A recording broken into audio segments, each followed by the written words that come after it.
Welcome back, everyone. I'm the Bella Gamer, and we're back with another video from Tian Xia Character Guide.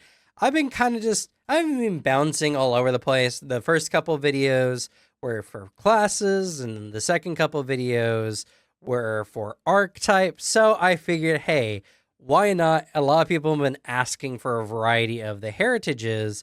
Why not talk about some of the new heritages, ancestries, or whatever? And in this video, at the very least, we're going to be talking about the Hungerseed. So the Hungerseed is essentially your half Oni. That's mostly it. Hungerseed is a cooler name than half Oni. I definitely agree. But you're just a half Oni. That's the biggest thing. And reading over a bit, it's striking me how similar myths around Oni are very similar to like myths around giants, at least from Scandinavia. Because they're more than just big, brutish, human-eating individuals. Oftentimes, they have, like, secrets, magic. They come in different forms and whatever. Like, if you ever look into actual giant lore from, like, Scandinavia, giants are way different than media would tell you or have you believe. And Oni are very similar. And, in fact, many people don't know the sheer amount of differences Oni have from each other, but also just in the mythologies. So the Hungerseed is very, very interesting, and it's an uncommon heritage that you can select. There's no special prerequisites for it or anything like that. But when you select an Oni, your character has horns of some form or another, maybe a third eye, and can be bigger, cannot be bigger. Oni come in all shapes and sizes. But the biggest things that you all need to know as far as like what the Hungerseed gives you is they give you a D6 piercing horn attack that is in the unarmed group and unarmed and brawling group. And it doesn't really do much else, though there are some of its later feats that do increase it. But this is just for selecting being an Oni. So we can't really ask for all too much more than that. And I guess I was a little too excited in the video. I should state, first of all, that Paizo did send me a copy of the PDF for the sake of review, but this is not sponsored content. They're not paying me for this. I'm just reviewing it, mostly because it benefits me and my channel, but I'm going to be honest with all y'all, as has been evident with some of my prior videos. Not wearing one of my Into the AM shirts, so I'm not going to do the spiel, but if you are interested in getting a graphic tee, check it out down in the description below. All right, so we know what a Hungerseed is. We know generally what they give you. Let's look at the feats. Why even select a Hungerseed in the first place? Starting off, we have Hungry Eyes. This is just the standard stock dark vision or low light vision feat that most ancestries give or heritages give. So that being the case, nothing too fancy here. You can, something I do like is you can select this one twice to get dark vision if you started off without even low light vision. I wish more feats were kind of set up this way because it seems just like it saves feat space. We can get another feat hopefully in its place, and we just don't need two separate feats that essentially give us like just dark vision, for instance. So Hungry Eyes, pretty well designed, but otherwise it's pretty stock. Also here at level 1, we have the Oni Weapon Familiarity. Now this one is, like many weapon familiarities, offers you some interesting weapons. Most of these are pretty big weapons, deal a lot of damage, oftentimes two-handed, like the Nodachi or the Tetsubo, for instance. But you also gain access to the Ogre Hook. Now, the Ogre Hook is very interesting, and you'll see here that they actually give us the Ogre Hook stats.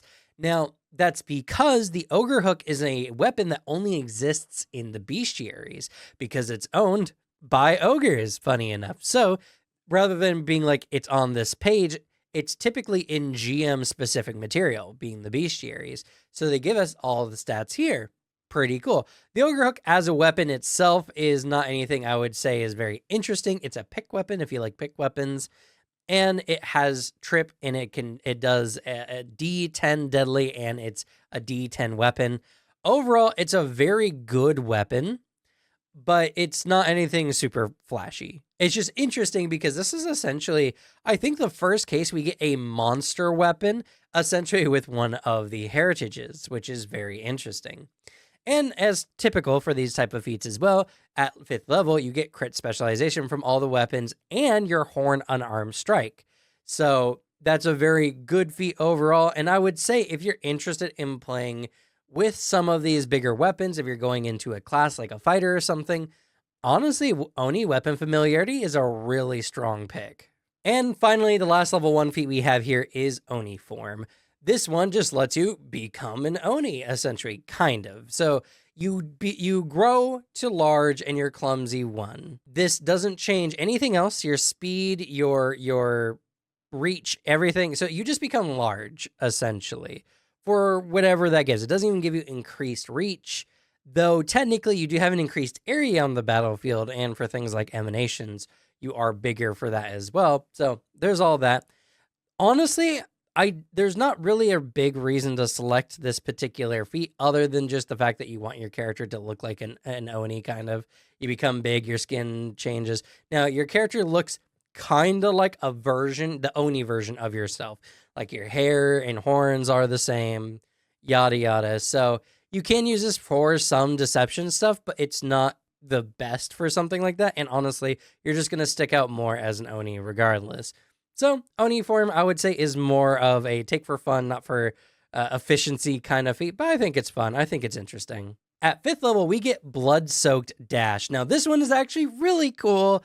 I just wish it worked with some of the classes that you would really want to be a Hungerseed for, because what it does is when you're at half or less of your total HP, you gain a plus 10 status bonus to all your speeds. That's really cool, but this doesn't stack with something like the Barbarian, who already kind of gets something like this. So this is really good on classes that don't normally get any status bonuses to speeds, which there are a fair number, like Fighter, for instance, making Oni really a strong, or Hungerseed specifically, a really strong choice for fighters who want to play a bigger, bulkier character who gets all kinds of really cool things when the enemy starts getting low on health, or even when you start getting low health. It's a great way to kind of add rage features or like berserker features to classes that aren't like a barbarian that innately have rage. So I actually really like Blood-Soaked Dash. It's very interesting, even though there are just better ways to get a 10-foot status bonus to speed. Anyway, I like it for the narrative purposes. Oni's Mask is a feat I'm very perplexed by. Now, you essentially get to cast Illusory Disguise as a first-rank primal innate spell once per day. Though the spell doesn't hide your horns, so you have to hide them. Granted, you can do so with a hairstyle or a hood. Now, the thing that perplexes me is, like, yeah, sure, I get the point, right? The interesting thing is like in many of the mythologies or some of the renditions of the mythologies, Onis can never hide their horns. So even if they change shape, you can discover them by looking for their horns. Now, most people probably don't know about this about Oni in many areas of the world, unless it's Tian Xia specifically. So you can typically get away with this pre-illusory disguise. But when you compare this to like other feats that kind of do the same thing, they're like, yeah, but you're way more discoverable as a Hungerseed using this rather than any other ancestry that does. So when you compare this to other similar feats, it's kind of bad. But I like the narrative behind it, and I think that can create for more interesting scenarios. So I think Oni's Mask overall is actually better, narratively speaking. And the last level 5 feat we have here is Storming Gaze. It's actually really cool. You create a 15-foot cone that does either 3d4 electricity damage or sonic damage. Now, when you use this one, it's like a Dragon's Breath attack, essentially. You can't use it for another d4 rounds, and the enemies need to make a basic reflex saving throw against your class DC or your spell DC, whichever is higher. Now, this one also automatically heightens, essentially, every odd level. So every 2 levels, you'll gain an additional d4 damage. Pretty okay, honestly. If you want to just instantly do a bunch of area damage, again, really good. Again, really good for something like the Fighter that typically doesn't get anything similar. So I will say Storming Gaze, well, it's not like the most damage efficient action you can take. Depending on the number of enemies that are in front of you, it could be really, really good. I think there are a lot of scenarios where Storming Gaze might be pretty solid, but I'll tell you, there's a feat later that makes it even better. So hold your horses. I would keep an eye on Storming Gaze. At 9th level, we have Blood Must Have Blood. Now, there is most obviously an error with this feat, and I think they were just there was some kind of mix-up. I think there was a mix-up whether they wanted Oni to use divine spells or primal spells, because when you read it here, it says, you tap into your bottomless hunger for carnage. You can cast Blood Vendetta and Share Life as second rank primal spells, each once per day, as second rank divine innate spells, each once per day. Yeah, I think there was an error. I think that each once per day as second rank divine innate spells is erroneous. And I think they're meant to be primal, because the disguise self they had earlier was also a primal innate spell. So a little bit of mess up here, unfortunately. I think there was just a mix up and it just passed over the QA. Honestly, compared to Player Core 2, Tian Xia has had very little errors in it. So this one is just probably a freak accident, more or less. But all you need to know about this feat is you get Blood Vendetta and Share Life as second rank spells each once per day, which is really, really cool. Blood Vendetta especially, a very solid spell. At 9th level, we get Greater Oni Transformation. Now, this makes your Oni form, which I guess I didn't mention it before, but the Oni form before, you could sustain up to 10 minutes. Now you no longer need to sustain it. And now you get an increased reach. So pretty much almost enlarge, which is pretty cool. And that increased range does make it a lot better. So, rather than getting a first level enlarge, which I think would be really, really strong, to be honest, this gives you an option to kind of build up to getting essentially enlarge as a 9th rank feat, which I think is generally fine. There's many classes out there that would benefit from being large and with massive reach.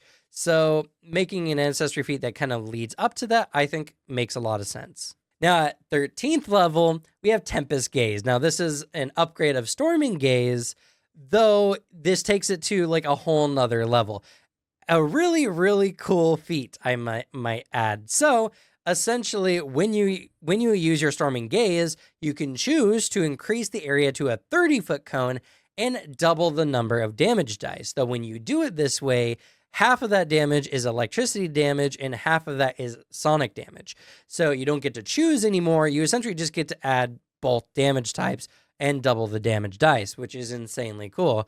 Though when you do it this way, you can't use Storming Gaze again for an hour. So use this on a more limited fashion, but honestly, for just a very strong, which at this point would see it got 9, 11, so 3 more D4s for a grand total of 6 D4 normally. Now does 12 D4 damage when you use Tempest Gaze. Granted, once per hour, but that's still really, really good. So Tempest Gaze, I think, is an insanely good feat and very interesting if you're interested in going down that route. Now, the other level 13 feat we have is Oni Rampage, and this is an insane feat. I actually think this one is really, really strong. So once per day as a reaction to when you are reduced to less than half your maximum HP by a creature within your reach. So I guess don't be shot by an archer when go below half health, which would really suck. Anyway, what happens? So you gain haste for a minute. Just as a reaction, you gain haste as long as you've been reduced to less than half your maximum HP. That's really, really good. And honestly, it's like, man, I wish Barbarian doesn't need the help. I wish Barbarian got something as cool as that. That's insane. So Oni Rampage is definitely probably my favorite feat of the entire Hungerseed line. I think it's really, really cool. And we have one more feat, but before we get to that feat, if you're enjoying the video, leave a like. In fact, if you're watching any other content on Pathfinder 2nd Edition, especially Tian Xia, like their videos as well. The more we like these videos and interact with these types of videos, the more other people on YouTube get a chance to see the cool stuff that Paizo is coming out with. And just as of today, they're getting ready to release another book, more than we already had this year. We already have the War of Immortals and Divine Mystery books coming out in just a couple months, and now they're planning on doing another whole book. So Paizo is a great company. I want people to see this content as much as possible. So anything you can do to interact with these videos helps a lot. And if you enjoy my content specifically, subscribe. I talk about all things Pathfinder related or Paizo related, as I've been covering Starfinder 2nd Edition. Honestly, there has not been enough days in the week for me to cover content on absolutely everything. Hopefully, I'll get a break soon, but the slave drivers at Paizo keep whipping me, telling me to make content. They don't actually do that, obviously, it's a joke, but it feels like that with how many cool books are coming out. So if you want to see all the new stuff coming out from Paizo or other TTRPGs, because I cover things like Lancer or Fabula Ultima, then I definitely recommend subscribing to the channel. All right, shilling done. Now let's go ahead and get to the final feat here for the Hungerseed, which is called Kishin Rage. So this is an action that you can use once per day, and you essentially just become a badass. That is exactly what this feat does. So you spend an action, you attempt to demoralize all creatures within a 10-foot radius around you, and you don't take any penalty for them not understanding your language. They just see how much of a badass you are in cower and fear. It's really cool. And if you have your greater, or even if you have base Oni form, you're larger, which covers a bigger area because it's essentially an emanation. So yeah. Now you also gain the following abilities for a minute.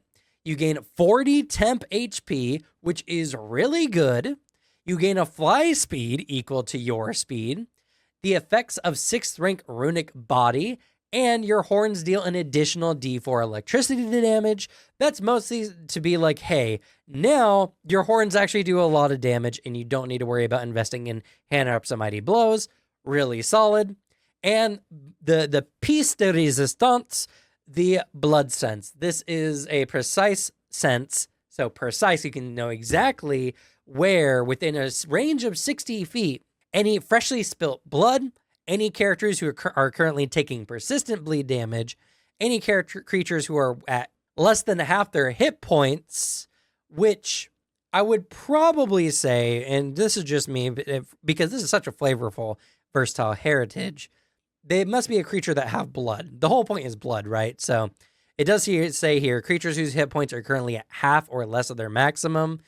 If it's a construct, I wouldn't necessarily trigger that, but, you know, that's just me. Technically, as written here, any creature, whether they have blood or not, half HP.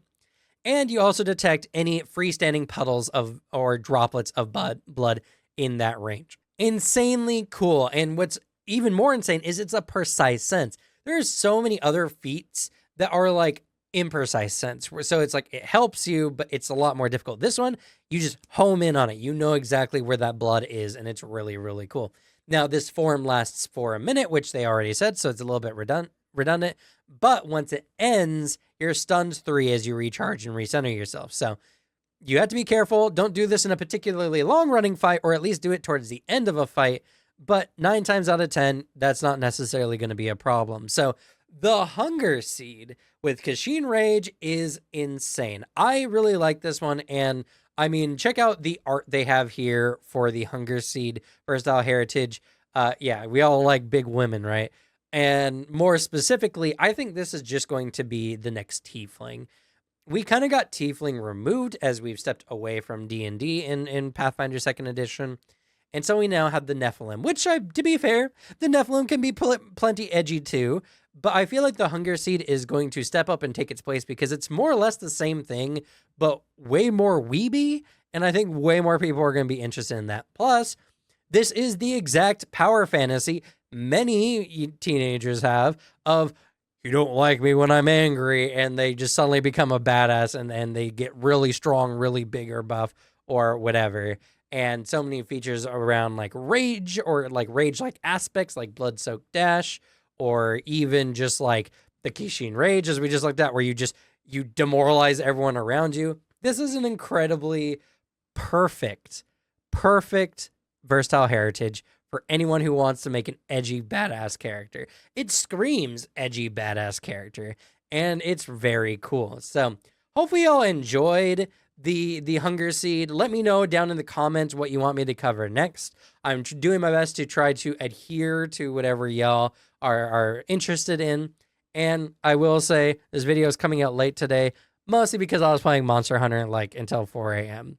I've been having lots of gaming breaks, not like gaming breaks, but lots of situations where suddenly I'm a teenager again and I'm playing video games all night. it's not good for my health. It's been fun to play games, but you know, I've just been so excited about Monster Hunter Wilds, and I want to beat Iceborne because I actually haven't beaten Iceborne yet. So you'll have to forgive me, but I'm keeping my promise, video every day, and this video is coming out today, even if it kills me. But that's going to be it for me. Thank you all so much for watching. Good luck with your games. Leave the bad luck to me, and I'll see y'all next time. Bye.